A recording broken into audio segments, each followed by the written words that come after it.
दोस्तों आज हम एक्सप्लेन करने वाले हैं आश्रम सीजन 1 के सारे एपिसोड्स को, क्योंकि आश्रम सीजन 3 पार्ट 2 बहुत जल्द रिलीज होने वाला है। इसलिए आपका पिछली स्टोरी जानना बेहद जरूरी है। अब आप वीडियो को भी लाइक कर दीजिए। हम चलिए कहानी शुरू करते हैं। तो सीरीज की शुरुआत में हम आश्रम के दो आदमियों को देखते हैं जो गर्ल हॉस्टल की वार्डन के पास आते हैं और उसे कहते हैं कि पम्मी को बुला दो। तब जैसे वो वार्डन पम्मी के कमरे में जाती है तो पम्मी उस पर अटैक करके बांध देती है। फिर पम्मी वहाँ से भागने की कोशिश करती है, लेकिन ये दोनों वार्डन को ढूंढने ऊपर आ जाते हैं। तब वो पम्मी इन दोनों को बुरी तरह से पीटती है और फिर वो व्यूअर्स को बताती है कि मैंने उस बाबा पर बहुत भरोसा कर लिया था, पर अब मुझे ये लड़ाई खुद ही लड़नी होगी। फिर यहाँ से कहानी कुछ साल पीछे जाती है, जहाँ हम देखते हैं कि पम्मी कुश्ती कंपटीशन खेल रही होती है। लेकिन जब रिजल्ट का टाइम आता है तो पम्मी को हराकर दूसरी लड़की को जिता दिया जाता है और हमें पता चलता है कि पम्मी नीची जात की है, इसलिए ऊंची जात वाले कभी उसे जीतने नहीं देते। ये देखकर पम्मी और उसके कोच को बहुत गुस्सा आता है और पम्मी वहाँ से चली जाती है। इसके बाद हम सीएम को देखते हैं, जिसने आज अपने अपोजिशन पार्टी के आदमी को अपने साथ मिला लिया था। इधर पम्मी हारने के बाद रोते हुए अपने घर जाने लगती है और यहाँ उसका भाई शक्ति उसे संभाल रहा था। पम्मी कहती है कि ये मैच जीतने से मैं नेशनल में खेल सकती थी, पर मेरा सपना ही ऊंची जाति वालों ने खराब कर दिया। जो सुनकर शक्ति को भी बहुत दुख होता है। इन दोनों की बातों से हम समझ पाते हैं कि पम्मी के भाई ने उसकी पढ़ाई और कुश्ती के लिए अपनी पढ़ाई छोड़ दी थी और वो घर संभालने लगा था। इसके बाद अगले दिन पम्मी के मोहल्ले में उसके पड़ोसी की बारात निकल रही होती है। तब यहाँ दूल्हे का दोस्त अक्के भी आया होता है, जो न्यूज रिपोर्टर है। उसी समय घोड़ी आती है, जो देखकर मोहल्ले वाले मना करने लगते हैं कि नहीं, दूल्हा घोड़ी पर बैठकर नहीं जाएगा, वरना वो बड़े मोहल्ले वाले बवाल कर देंगे। असल में बड़े मोहल्ले में ऊंची जाति के लोग रहते थे जो इन लोगों को दबा कर रखते थे। तब ये देख दूल्हे का दोस्त और पम्मी कहने लगते हैं कि हम उन बड़े मोहल्ले वालों से दबने वाले नहीं है। अब हमारा भाई घोड़ी पर ही जाएगा, वरना बारात नहीं जाएगी। जिस पर सब लोग मान जाते हैं कि ठीक है, थोड़ी दूर घोड़ी पर चल लो। पर बड़ा मोहल्ला आते ही घोड़ी से उतर जाना। फिर जैसे बड़ा मोहल्ला आता है तो दूल्हा घोड़ी से उतरने से ही मना कर देता है। ये देखकर बड़े मोहल्ले के लड़के उन्हें परेशान करने के लिए यहाँ के लड़के को छेड़ने लगते हैं और जैसे कोई लड़के रिएक्ट करती है तो वो लोग मार पिटाई शुरू कर देते हैं। जिसके बाद यहाँ भयानक लड़ाई शुरू हो जाती है और इसी लड़ाई में शक्ति के सर पर चोट आती है, जिससे वो बेहोश हो जाता है।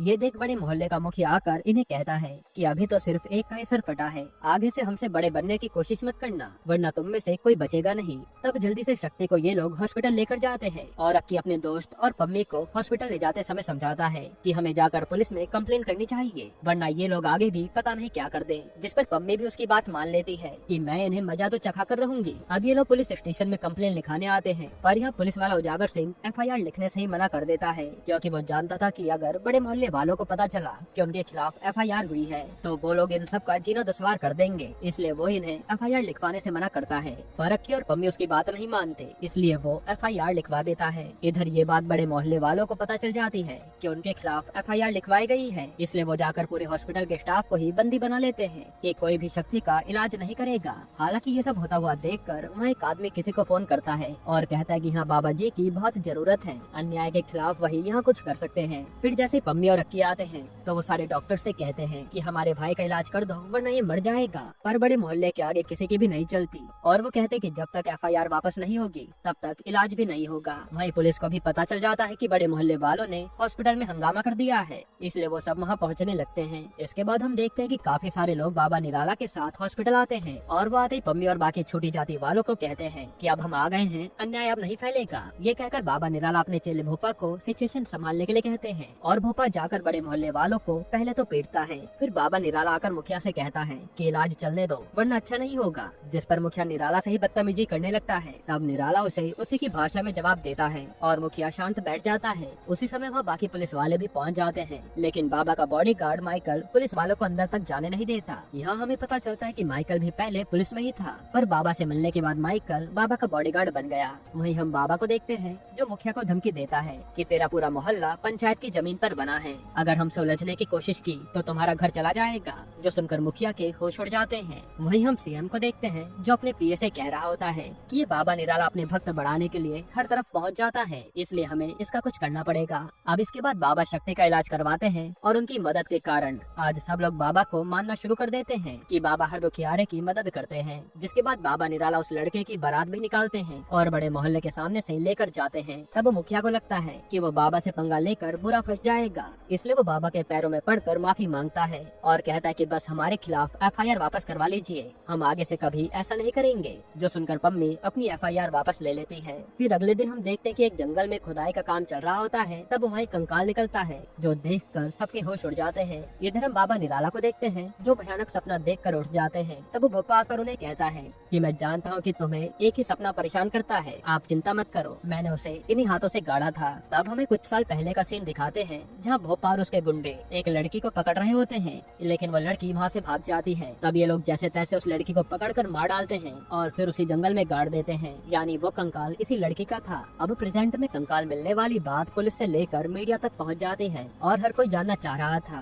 कि ये कंकाल आखिर है किसका। तभी वहाँ की चुपके से आकर उस कंकाल की पूरी वीडियो बनाता है, लेकिन सही मौके पर उजागर पहुँच के वो फुटेज छीन लेता है क्योंकि ऊपर से ऑर्डर थे कि कोई कंकाल तक नहीं पहुँचना चाहिए। इसके बाद वहाँ SSP आते हैं जिन्हें उनका सीनियर फोन पर कहता है कि चाहे कुछ भी हो जाए ये केस ज्यादा बड़ा नहीं होना चाहिए, जितना जल्दी हो सके इसे दबा दो, वरना यहाँ जो फैक्ट्री बनने वाली है उसका काम रुक जाएगा। असल में CM ने ही जंगल में एक फैक्ट्री खोलने की परमिशन एक कंपनी को दी थी और वो नहीं चाहते थे कि इस काम में कोई दिक्कत आए। तब यहाँ SSP उजागर से कहता है कि ये कंकाल पोस्टमार्टम के लिए भेज दो, लेकिन कहना कि हल्का फुल्का एग्जामिन करके रिपोर्ट बना दे, हमें और कुछ नहीं करना। इसके बाद वहाँ पूर्व CM हुकुम सिंह आता है जो इस केस में कुछ ज्यादा ही दिलचस्पी ले रहा था ताकि वो CM को नीचा दिखा सके, पर उसे अंदर जाने ही नहीं दिया जाता। इधर CM के पास कंपनी का मालिक आकर कहता है कि आप ये मामला शांत करवा दीजिए वरना हमारे लिए दिक्कत हो जाएगी। फिर जब हुकुम सिंह अपनी पार्टी मेंबर से CM को इस बार हराने की बात कर रहा होता है, तब उसकी पार्टी का मेंबर कहता है कि अब तुम्हारी पार्टी नहीं जीत सकती क्योंकि हम लोग CM के साथ ही जा रहे हैं। ये कहकर वो अपने साथ काफी सारे मेंबर्स लेकर चला जाता है और हुकुम सिंह बस देखता रह जाता है। इधर आज पम्मी जब कैंटीन में होती है तब वहाँ वही लड़की उसे ताने मारने लगती है कि मैंने इसे कंपटीशन में कैसे हराया था। तभी सुनकर पम्मी को गुस्सा आ जाता है और वो उसे खूब मारती है, जिसे उसका एक साथी पकड़ कर ले जाता है और कहता है कि तुझे उस पर हाथ नहीं उठाना चाहिए था, ना जाने उसके भाई लोग अब क्या हाल करेंगे। तब पम्मी कहती है कि मैं भी एक ऐसे आदमी को जानती हूँ जिसका कोई कुछ बिगाड़ नहीं सकता। ये कहकर वो सीधा निकल जाती है बाबा निराला से मिलने। इधर शक्ति से मिलने उस लड़की के भाई आ जाते हैं जिसे पम्मी ने मारा था और वो गुस्से में शक्ति को खूब मारते हैं। फिर यहाँ जब पम्मी अपने घर पर आती है तो शक्ति उससे पूछता है कि तू क्या कांड करके आई है, पर वो बिना जवाब दिए ही अपने कमरे में चली जाती है। यहाँ जब साधु पोस्टमार्टम रिपोर्ट लेने आता है तो उसे पता चलता है कि कोई नई डॉक्टर आई है जिसने उस कंकाल की पूरी डिटेल में रिपोर्ट बनाई थी। तब वो उजागर को बुला लेता है और जैसे उजागर उस डॉक्टर से मिलता है तो वो बस उसे देखता ही रह जाता है क्योंकि वो काफी सुंदर थी। फिर ये डॉक्टर नताशा बताती है कि अब तक इतना ही पता चल पाया है कि ये कंकाल किसी लड़की का है जो 20 से 22 साल की होगी और इसका मर्डर चाकू से किया गया था। फिर वो सब बताकर उजागर से इस केस को सॉल्व करने के लिए कहती है कि इस लड़की को इंसाफ तो मिलना ही चाहिए। अब जैसे उजागर वहाँ से जाने लगता है तब अक्की आकर नताशा का इंटरव्यू लेता है जिसमें नताशा उस कंकाल के बारे में सब कुछ बता देती है, पर नताशा के जाते उजागर वो टेप भी उससे छीन लेता है क्योंकि वो इस केस को बाहर आने नहीं दे सकता था। इधर माइकल आकर कहता है कि उस कंकाल के कारण दिक्कत न हो जाए, पर बाबा और भोपा कहते हैं कि बस तुम नजर रखो, हमें और कुछ नहीं करना। अब अगले दिन पम्मी कॉलेज जाने के बहाने अपने घर से निकलती है। तब शक्ति भी उसका पीछा करने लगता है कि ये जा कहाँ रही है। तब पता चलता है कि पम्मी तो आजकल रोज बाबा निराला के आश्रम जाती है। ये देखकर वो चौंक जाता है। फिर वो सीधा पम्मी को आकर डांटने लगता है कि तुझे हम पढ़ाना चाहते हैं और तू यहाँ बाबा के आश्रम आने लगी। तब पम्मी कहते हैं कि बाबा जी बहुत अच्छा काम कर रहे हैं, इनके जैसा दुनिया में कोई भी नहीं है। फिर वो शक्ति को बाबा के द्वारा बनाए गए वृद्ध आश्रम से लेकर लड़कियों के कॉलेज हॉस्टल तक सब दिखाती है और कहते कि बाबा जी ने सबके लिए प्रबंध करके रखा है, यहाँ कोई भी भूखा नहीं सोता और अब मुझे भी साध्वी बनना है। ये सुनकर शक्ति के होश उड़ जाते हैं। तभी वहाँ रोहतास नाम के आदमी से पम्मी शक्ति को मिलाती है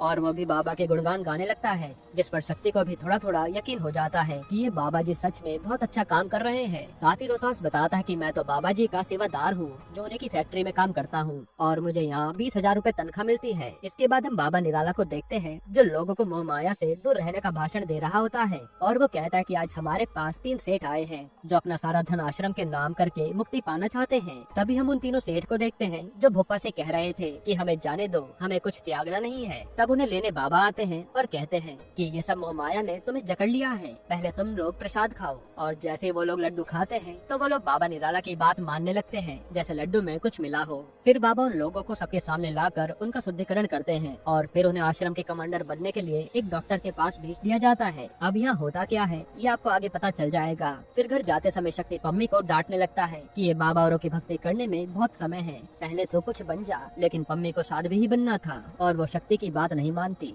अब अगले दिन उजागर उसे डॉक्टर के पास आता है और कहता है कि मैडम ऊपर से ऑर्डर है कि आप इस रिपोर्ट को बदल दो ताकि ये मामला यही दब जाए। जिस पर नताशा कहती है कि आप लोग इंसान हो भी या नहीं, इस लड़की का मर्डर किया गया है और आप लोग मामला दबाना चाहते हैं। ये कहकर वो दोनों को खूब सुनाती है और आज उजागर को बहुत बुरा लगता है कि हम पुलिस वाले होकर भी कुछ नहीं कर पा रहे। इसलिए वो नताशा से वादा करता है कि वो ये केस सॉल्व कर रहेगा। फिर यहाँ से जाते समय साधु उजागर से बताता है कि वैसे नताशा मैडम शादीशुदा थी जिनकी अरेंज मैरिज हुई थी, पर इन्होंने बाद में तलाक ले लिया। ये सुनकर उजागर खुश हो जाता है क्योंकि उसे तो नताशा पसंद ही थी। इधर रात को ही पम्मी अपने भाई से लड़ने के बाद घर छोड़ने का फैसला करती है और सीधा बाबा निराला के आश्रम पहुंच जाती है साध्वी बनने। फिर जब सुबह की आरती के समय बाबा पम्मी को देखते हैं तो पहचान जाते हैं कि ये तो उसी मोहल्ले की लड़की है। यहाँ पम्मी कहते कि बाबा जी मुझे साध्वी बनकर आपकी सेवा करनी है, लेकिन बाबा मना कर देते हैं कि जब तक लड़की के घर वाले उसे इजाजत नहीं दे देते हम किसी को भी साध्वी नहीं बनाते, इसलिए पहले अपने घर वालों को लेकर आओ। इधर हुकुम सिंह का पीओसी बता रहा होता है कि ये बाबा निराला आजकल कई सीटों के वोटर्स को कब्जे में करके बैठा है, इसलिए अगर हमें चुनाव जीतना है तो उससे दोस्ती बढ़ानी होगी। जिसके बाद पीए सीधा भोपा से मीटिंग की बात करने पहुंच जाता है और कहता है कि हुकुम सिंह सीएम बनेंगे तो राज बाबा का ही चलेगा, बाकी आप सोच लो। ये सुनकर भोपा खुश हो जाता है और कहता है कि अगले हफ्ते हुकुम को लेकर आ जाना। यहाँ उस कंपनी का मालिक जो जंगल में फैक्ट्री बना रहा था वो सीएम से बताता है कि हमारा काम ही बंद करवा दिया है उस हुकुम सिंह ने। जिस पर सीएम कहता है कि हुकुम के पास इतनी पावर कहाँ से आई। तब पता चलता है कि हुकुम और बाबा की डील होने वाली है, जो सुनकर सीएम भी टेंशन में आ जाता है। फिर सीएम सीधा अपने साले को बाबा के पास भेज देता है उस फैक्ट्री के इनॉग्रेशन के लिए, ताकि बाबा का नाम जब फैक्ट्री से जुड़ेगा तो लोग शांत हो जाएंगे। तब बाबा भी यही सोचने लगता है। वहीं उजागर अब नताशा से दोस्ती बढ़ाने के लिए उसके पास घूमने लगता है और यहाँ से इनकी दोस्ती हो जाती है। फिर अगले दिन उजागर सीधा थाने आता है और मौका मिलते उस कंकाल से मिली पायल को निकाल लेता है ताकि वो उससे लड़की के बारे में खबर निकाल सके। इसके बाद उजागर उस ज्वेलरी पर लिखे नाम को पढ़कर सीधा उसी शॉप पर पहुंच जाता है और वहाँ के मालिक से पायल खरीदने वाले का नाम पूछता है। तब रिकॉर्ड चेक करने पर पता चलता है कि ये पायल रवि चोपड़ा नाम के आदमी ने खरीदी थी जो शबनम होटल का ऑनर है। ये जानकर उजागर को कुछ भी समझ नहीं आता कि ये रवि चोपड़ा का लड़के से क्या लेना देना है। फिर वो सीधा रवि चोपड़ा से पूछताछ करने पहुंच जाता है, लेकिन रवि कहता है कि मुझे कुछ भी याद नहीं है। तब उजागर के जाते रवि चोपड़ा सीधा भोपा को कॉल लगाता है पर वो उसका फोन ही नहीं उठाता। इधर आज भोपा सीधा सीएम के पास पहुंच जाता है और कहता है कि बाबा जी उद्घाटन पर नहीं आ पाएंगे क्योंकि उस दिन आश्रम में बड़ी पूजा है। ये कहकर वो चला जाता है। तब सीएम भी समझ जाता है कि बाबा भी सीएम के ट्रिक जान गया है, इसलिए वो उद्घाटन कैंसिल कर देता है। यहाँ आज उजागर अक्की को थाने बुलाता है और उसे उसकी टेप वापस करके कहता है कि अब ये न्यूज हर तरफ फैलने चाहिए क्योंकि ये केस काफी बड़ा है। फिर जब अक्की के न्यूज माइकल देखता है तो वो पुलिस वाले को कॉल करके कहता है कि इस रिपोर्टर का पता लगाओ, ये कुछ ज्यादा ही अंदर की खबर बता रहा है। इधर सीएम आज आईजी को बुलाते हैं और कहते हैं कि वो बाबा निराला तेजी से आगे बढ़ता जा रहा है, इसलिए हमें उसके खिलाफ पूरी जानकारी चाहिए कि वो है कौन, कहाँ से आया है, सब कुछ, ताकि हम उसे अपने नीचे दबा सके। इधर आज पम्मी अपने माँ बाप और भाई के साथ बाबा के पास आती है कि अब मुझे साध्वी बनना ही है, जिस पर बाबा मना कर देते हैं कि तू साध्वी नहीं बनेगी, तू पहले कुश्ती लड़ती थी तो आश्रम की तरफ से कुश्ती लड़ेगी और अच्छे से पढ़ाई भी करेगी। ये सुनकर सब खुश हो जाते हैं और फिर वहाँ शक्ति जाते हुए कहता है कि ये बाबा कितने अच्छे हैं, मुझे भी यहाँ नौकरी मिल जाती तो मैं पम्मी के साथ ही रह लेता। इसके बाद ये लोग पम्मी को हॉस्टल में रूम दिलवा देते हैं और हर चीज देखकर पम्मी को बहुत खुशी हो रही थी। फिर रोहतास शक्ति को बाबा जी के पास लेकर आता है और कहता है कि बाबा जी ये भी यहाँ का सेवादार बनना चाहता है, जिस पर बाबा उसे कहते हैं कि ये लालच के लिए यहाँ आया है, हम इसे नहीं रख सकते। तब शक्ति कहता है कि मैं आपकी सेवा के लिए कुछ भी कर सकता हूँ, बस आप मुझे सेवादार बना लो। जिस पर बाबा कहते हैं कि कल कुछ लड़कियों का मैं विवाह करवा रहा हूँ, तुम्हें बस एक लड़के से शादी करनी होगी। जो सुनकर शक्ति चुपचाप वहाँ से चला जाता है। फिर बाहर आकर रोहतास उसे बताता है कि वो लड़कियाँ प्रोस्टिट्यूट हैं जिन्हें बाबा अब अच्छी जिंदगी देना चाहते हैं, इसलिए वो शादी करा रहे हैं। तब शक्ति तो मना कर देता है कि मैं ये शादी नहीं करूँगा, लेकिन पम्मी उसे समझाती है कि बाबा जी जो करते हैं वो सही करते हैं, मैं उनके खिलाफ कुछ भी नहीं सुनूंगी और तू भी उनकी बात मान ले। इधर रवि चोपड़ा भूपा से बात करके बताता है कि पुलिस वाले उस लड़की की पायल मेरे पास लाए थे, ऐसे तो मैं मुसीबत में फंस जाऊंगा, आप इस केस को देख लीजिए। तब भूपा कहता है कि आपने पुलिस वालों को कुछ भी नहीं बताया, इसलिए मैं आपको एक जमीन तोहफे में देना चाहता हूँ, इसलिए आप बताए गए एड्रेस पर पहुँच जाना। जो सुनकर रवि चोपड़ा खुश हो जाता है। इधर एक सोहिनी नाम की लड़की टीवी पर अपनी बहन की पायल पहचान लेती है और हमें पता चलता कि ये दोनों जुड़वा बहन थी, जिसमें से एक को भूपा ने मारा था और ये लड़की पहले उसी रवि चोपड़ा के होटल में काम करती थी। अब यहाँ जब रवि चोपड़ा भूपा के बताए हुए एड्रेस पर पहुँचता है तो तो वहाँ आश्रम के 2 आदमी उसका वेट कर रहे थे, जो मौका मिलते रवि चोपड़ा की बंदूक से उसे मारकर वहाँ से चले जाते हैं। यानी भुप्पा ने अपना ये सबूत भी यहाँ से मिटा दिया था। इधर अक्की से सोहिनी मिलने आती है और बताती है कि जो कंकाल मिला है वो मेरी बहन मोहिनी का है, जो कि 2 साल पहले गायब हो गई थी। वहीं यहाँ रवि चोपड़ा की लाश के पास पुलिस वाले तहकीकात कर रहे होते हैं, लेकिन उजागर के साथ जो पुलिस वाला था वो बाबा से मिला हुआ था और वो कहता कि ये आत्महत्या है और कुछ नहीं। हालांकि उजागर को तो पूरा यकीन था कि एक मर्डर है। तभी उजागर पर अक्की का कॉल आता है कि उस लड़की की बहन मिली है। यह सुनकर उजागर खुश हो जाता है। फिर वो अगले दिन सोहिनी से आकर मिलता है, जो बताती है कि मैं अपनी बहन की मिसिंग रिपोर्ट लिखवाने पहले भी थाने गई थी, पर उसकी कंप्लेन किसी ने नहीं लिखी।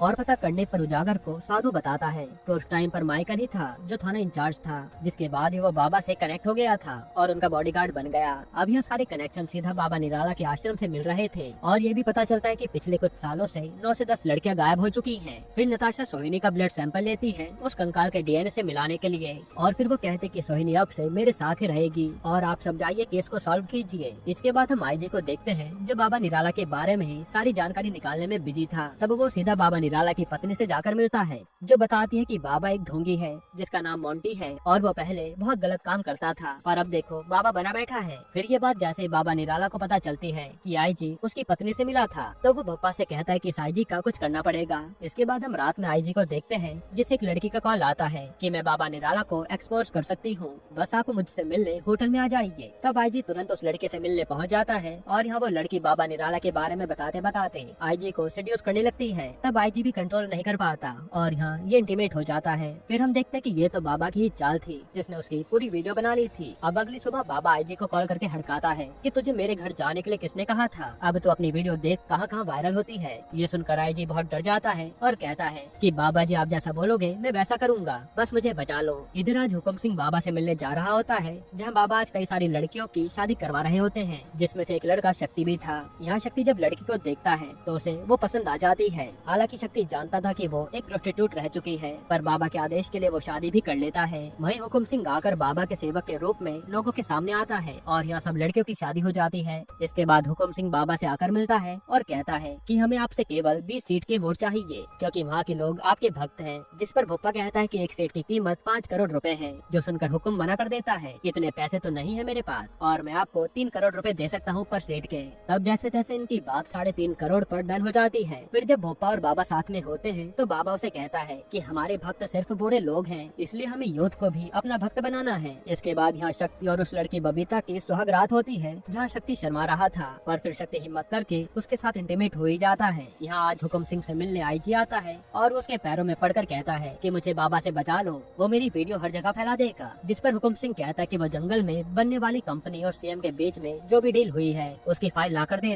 और मैं तुम्हारा मामला संभाल लूंगा। जिसके अगले ही दिन हुकुम सिंह वो फाइल लेकर लोगों के सामने आता है और सीएम को एक्सपोज कर देता है कि उसने पैसा खाकर वो जमीन अलॉट की थी। इसके बाद हुकुम सिंह के साथ आईजी सीधा बाबा के पास आता है और वो उसकी बनाई हुई फाइल देकर कहता है कि आपके खिलाफ सारे सबूत इसी फाइल में है, बस आप मुझे माफ कर दो। तब बाबा उसे माफ करते हुए अपना प्रसाद दे देते हैं। फिर अगले दिन ये खबर आती है कि आईजी को दिल का दौरा पड़ा है, इसलिए वो हॉस्पिटल में है। वहीं सीएम भी अब ये घोटाला सामने आने से काफी ज्यादा टेंशन में था कि वो अब करे क्या। इधर पम्मी अब अपनी कुश्ती की ट्रेनिंग शुरू कर देती है, जहाँ उसे काफी मजा आ रहा था। फिर माँ शक्ति उससे मिलता है और कहता है कि आज मैं बबीता को माँ बाबूजी से मिलाने जा रहा हूँ, बस मम्मी चिल्लाए ना। फिर यहाँ आज होटल शबनम में आकर उजागर और साधु वहाँ के मैनेजर से पुराने सीसीटीवी फुटेज लेकर चेक करने लगते हैं। तब इन्हें मोहिनी का फुटेज मिलता है, साथ ही इन्हें कविता भी एक फुटेज में नजर आती है, जो देखकर उजागर एक वेटर से इनके बारे में पूछता है और कविता का एड्रेस उससे ले लेता है। फिर ये लोग कविता के माँ बाप से आकर कविता के बारे में पूछते हैं, जिस पर उसके पापा बताते हैं कि हमारी बेटी कुछ साल पहले विधवा हो गई थी,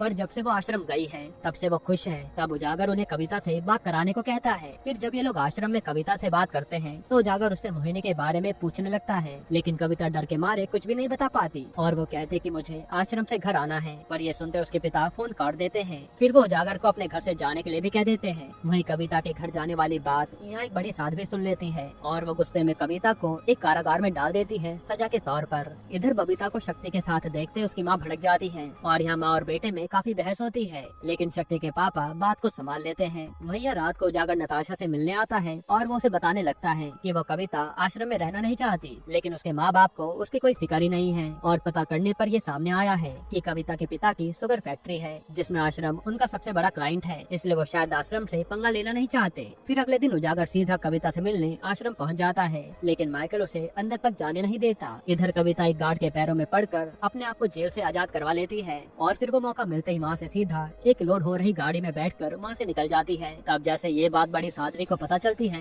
वो भोपा से जाकर कहती है कि हमें कविता को ढूंढना होगा, जिसके बाद ये लोग कविता को ढूंढने लगते हैं। हालांकि थोड़ी देर बाद इन्हें पता चलता है कि कविता तो अपने माँ बाप के घर गई है, इसलिए ये लोग सीधा वहाँ जाने लगते हैं। वहीं यहाँ कविता अपने भाई को कॉल करके घर बुला लेती है, क्योंकि भाई उसे इस नर्क से निकाल सकता है, वरना उसके माँ बाप तो उसकी नहीं सुनने वाले। अब जैसे उसका भाई घर आ रहा होता है, तब भोपा के कुछ गुंडे उसे बिना वजह पीट कर चले जाते हैं और भोपा आकर उसे घर तक पहुँचाता है। फिर जैसे कविता ये सब देखती है तो उसके होश उड़ जाते हैं कि इन्होंने मेरे भाई का क्या हाल कर दिया। जिसके बाद भोपा कविता को साइड में ले जाकर कहता है कि अगर तूने किसी के सामने भी मुंह खोला तो मैं तेरे पूरे परिवार को मरवा दूंगा, और आज तो तू यहाँ रह ले, लेकिन कुछ दिन में चुपचाप आश्रम आ जाना, वरना मेरे लोग तुम में से किसी को नहीं छोड़ेंगे। इधर आज पम्मी से मिलने उसका पहले वाला कोच आता है, जो कहता है कि तू कहाँ इस पाखंडी बाबा के चक्कर में फंस गई, तो अपना करियर ऐसे बर्बाद मत कर। ये सुनते पम्मी को गुस्सा आ जाता है और वो अपने कोच को ही सुनाकर चली जाती है कि मैं बाबा जी के बारे में कुछ भी नहीं सुनूंगी। यहाँ आज भोपा होम मिनिस्टर से बात करके उजागर के थाने के पुलिस वाले दास का प्रमोशन करा देता है, ताकि आगे कोई भी लड़की वाला मैटर अटके तो वो उनकी मदद कर सके। अब जैसे ये बात उजागर को पता चलती है कि उसके साथ वाले दास का प्रमोशन हो गया है, तो उसे बहुत गुस्सा आता है कि अब इन्वेस्टिगेशन में काफी टांग अड़ाएगा। इसके बाद उजागर बार में जाकर खूब शराब पीता है, क्योंकि उसके साथ वालों का सबका प्रमोशन हो रहा था, लेकिन सिवाय उजागर के, क्योंकि उजागर एक ईमानदार ऑफिसर था। तब वहाँ साधु से बात करके नताशा भी आ जाती है और उजागर को अपने घर लाकर सुला देती है। फिर अगले दिन उजागर को उसके सीनियर बुलाकर डांटने लगते हैं, क्योंकि उन्हें पता चल गया था कि उजागर इस केस की कुछ ज्यादा ही अच्छे से इन्वेस्टिगेशन कर रहा है, इसलिए वो उजागर को आखिरी वार्निंग देकर छोड़ देते हैं। फिर जब उजागर हॉस्पिटल में नताशा के पास होता है तो वो कहता है कि मैं इस नौकरी को छोड़ना चाहता हूँ, क्योंकि ये सारे लोग बिके हुए हैं। जिस पर नताशा उजागर को हिम्मत देती है कि इतनी आसानी से हार मत मान लो, तुम्हारे भरोसे तो सोहिनी बैठी है कि तुम उसे इंसाफ दिलाओगे। जो सुनकर उजागर भी मान जाता है। फिर वो अक्की से कहता है कि जाओ सोहिनी को नताशा के घर पर छोड़ाओ। वहीं हम देखते हैं कि अक्की पर माइकल के लोगों ने नजर रखी थी और उन्हें सोहिनी का भी पता चल जाता है। इसके बाद रात के समय हम देखते हैं कि एकदम से नताशा के घर पर कुछ लोग फायरिंग करने लगते हैं। तब मौके पर अक्की पहुंचकर उन्हें बचाता है, साथ ही वो उजागर को भी बुला लेता है। तब उजागर मौके पर पहुंचकर उन लोगों को मारता है और फिर यहाँ सही समय पर अक्की सोहिनी को लेकर अपने गाँव चला जाता है, क्योंकि उसे पता था कि ये लोग सोहिनी को मारने जरूर आएंगे। इसके बाद यहाँ दास आता है कि हम आए हैं आप लोगों को बचाने के लिए। तब इसी बात पर उजागर की उससे बहस होने लगती है। तब साधु आकर बात को संभालता है। फिर जब नताशा और उजागर साथ में बैठे होते हैं तो बात ही बातों के दौरान वो दोनों करीब आ जाते हैं, जिसके बाद आज ये इंटीमेट भी होते हैं। इधर आज आश्रम के लोग कविता को ले जाने आते हैं और अपने परिवार की खातिर कविता चुपचाप उनके साथ चली जाती है। फिर आश्रम में आते ही वहाँ की वार्डन पहले तो कविता को भागने के लिए खूब मारती है, फिर वो उसे सफाई के काम में लगा देती है सजा के तौर पर। वहीं हम बोप्पा के आदमी सन्नी को देखते हैं, जो हॉस्टल की शांत से रहने वाली लड़की से बातें करने की कोशिश करता है और हम समझ पाते हैं कि ये लड़की डर के मारे किसी से भी बात नहीं करती। इधर हम बाबा और भोप्पा को देखते हैं, जहाँ निराला कहता है कि अब हमें एक यूथ स्टार चाहिए जो यूथ को हमारा भक्त बना देगा। फिर वो एक रैपर टिक्का सिंह की म्यूजिक वीडियो दिखाता है और कहता है कि हमें इसे अपने साथ जोड़ना है ताकि यूथ हमसे जुड़ जाए। तब भोप्पा अगले दिन टिक्का सिंह को अपने आश्रम के साथ मिलाने जाता है, लेकिन वहाँ तो टिक्का काफी नशे में होने के कारण भोप्पा को ही गालियाँ सुनाता है और बाबा को भी भला बुरा कहता है। ये देखकर भोप्पा को काफी गुस्सा आता है और फिर अगले ही सुबह नार्कोटिक्स वाले टिक्का सिंह के होटल में रेड मार देते हैं, जो देखकर टिक्का का सारा नशा उतर जाता है और इससे टिक्का को जेल भी हो जाती है। यहाँ टिक्का का मैनेजर भी काफी कोशिश करता है उसे बचाने की, लेकिन इसका कुछ भी फायदा नहीं होता। जिसके बाद हम जेल में देखते हैं कि टिक्का को बाबा के कुछ भक्त बहुत ही बुरी तरह मारते हैं, क्योंकि उसने भोपा और बाबा की काफी बेइज्जती करी थी। जिसके थोड़ी देर बाद बाबा निराला आते हैं और टिक्का उनके पैरों में गिर जाता है कि कैसे भी करके आप मुझे बचा लीजिए, मैं आपका भक्त बनकर रहना चाहता हूँ। तब बाबा भी उसे जेल से निकलवा देता है और टिक्का अगले दिन ग्रैंड एंट्री के साथ आश्रम आता है और मीडिया के सामने अनाउंस कर देता है कि मैं आज से बाबा निराला का भक्त हूँ। वही पम्मी भी बाबा निराला से मिलने आती है और उसके साथ बबीता भी थी। तब बाबा की नजर उस पे पड़ती है और वो उसे देखता ही रह जाता है, यानी निराला को बबीता पसंद आ गई थी। इसके बाद रात के समय जब शक्ति अपनी बेबी के साथ होता है तभी उसे बाबा के लोग लेने आते हैं, तो शक्ति चुपचाप चला जाता है। फिर वहाँ बाबा उसे कहते हैं कि तेरे काम की हर कोई तारीफ कर रहा है, इसलिए हम तेरा प्रमोशन कर रहे हैं, तुझे यहाँ से बॉर्डर के पास वाली फैक्ट्री को संभालना है और तेरी सैलरी 40,000 होगी। जो सुनकर शक्ति खुश हो जाता है। फिर जब वो कहता है कि मैं अपनी बेबी के साथ कल चला जाऊंगा, तो बाबा उसे समझाता है कि ये पत्नी वगैरह सब मोह माया है, तुम्हें जन कल्याण के लिए काम करना है और अगर तुम चाहते हैं कि तुम मेरे खास आदमी बन जाओ, जिसे सब लोग कमांडर कहते हैं, तो तुम्हें अपना शुद्धिकरण करवाना होगा। जिस पर शक्ति तुरंत मान जाता है। तब यहाँ शक्ति का शुद्धिकरण चालू होता है और फिर उसे सीधा डॉक्टर के पास पहुँचा देते हैं। अब शक्ति कोई सवाल पूछ पाता कि ये क्या हो रहा है, उससे पहले शक्ति को बेहोश करके ऑपरेशन कर दिया जाता है। इसके अगली सुबह जब शक्ति रूम पर नहीं आता तो बबीता सीधा पम्मी के साथ उसे ढूंढने निकल जाती है और पता चलता है कि शक्ति तो हॉस्पिटल में है। यहाँ बाबा शक्ति के पास बैठे होते हैं, जिनसे शक्ति कह रहा था कि आपने मेरी जिंदगी बर्बाद कर दी, अब मैं बबीता को खुश कैसे रखूंगा। तब यहाँ हमें पता चलता है कि बाबा ने शुद्धिकरण के नाम पर शक्ति के टेस्टिस कटवा दिए हैं। फिर निराला उसे समझाता है कि ये शुद्धिकरण तो मैंने भी करवाया है, तभी तो मैं बाकी लोगों से ऊपर उठ पाया हूँ। जो सुनकर शक्ति भी खुश हो जाता है। तभी वहाँ बबीता और पम्मी आती है और वो पूछने लगती है कि किस बात का ऑपरेशन हुआ है, लेकिन शक्ति उनसे बहाना बना देता है और कहता है कि मेरा प्रमोशन हो गया है, मुझे कल सुबह दूसरी फैक्ट्री जाना है। ये सुनकर वो खुश हो जाते हैं। हालांकि बबीता को कुछ गड़बड़ लग रही थी। इधर उजागर अपने एक आईपीएस दोस्त से जाकर मदद मांगता है कि तुम एक रूटीन इन्वेस्टिगेशन के लिए ऑर्डर दे दो, ताकि हम आश्रम और उससे जुड़े लोगों की जांच कर सकें, जिस पर उसका दोस्त भी रेडी हो जाता है। फिर हम देखते हैं कि साधु और उजागर अपनी नौकरी से छुट्टी ले लेते हैं और इन दोनों ने आश्रम में घुसकर एविडेंस इकट्ठा करने का मन बना लिया था। वहीं एक आश्रम की फैक्ट्री में नारकोटिक्स वाले रेड मारते हैं। तब भोपा उन्हें पैसे खिलाकर उनका मुंह बंद करवा देता है। हालांकि हमें ये तो समझ आता है कि यहाँ ड्रग्स का कुछ ज्यादा यूज हो रहा है। इधर अक्की को उसके दोस्त का कॉल आता है कि यहाँ सोहिनी को रखना सेफ नहीं है, इसलिए इसे यहाँ से कहीं और ले जाना होगा। तब अक्की रात को प्लान बनाता है ताकि वो किसी की नजर में न आए। हालांकि अक्की पर भोपा के दो गुंडे हर समय नजर रखे हुए थे। इधर नताशा उजागर और साधु को ड्रग्स की दवाइयाँ दे देती है ताकि ये दोनों नशा मुक्ति केंद्र के जरिए आश्रम में एंट्री कर पाएं।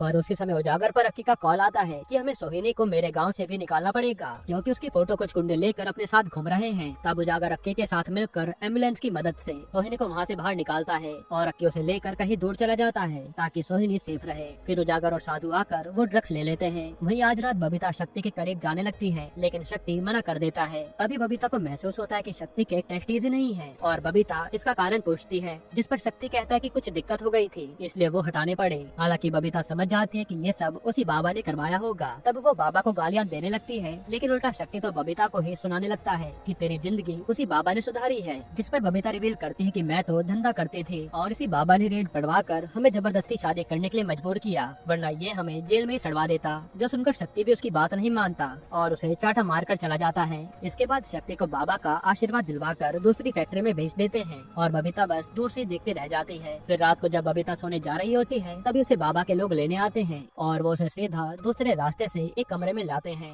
वहीं निराला बाबा उसका इंतजार कर रहा था। तब बबीता कहती है कि आपने मेरी जिंदगी बर्बाद कर दी, मैं अभी तो खुश रहने लगी थी, पर आपने मेरे पति के साथ अच्छा नहीं किया। तब निराला उसे शांत करने के लिए प्रसाद के तौर पर लड्डू खिलाता है, जिसे खाते बबीता नशे में हो जाती है। यानी लड्डू में ही बाबा नशे की दवाइयाँ डलवाता था ताकि लोग उसके कंट्रोल में रहे। इसके बाद बाबा नशे की हालत में बबीता के साथ इंटीमेट होता है। यहीं पर सीजन 1 खत्म होता है।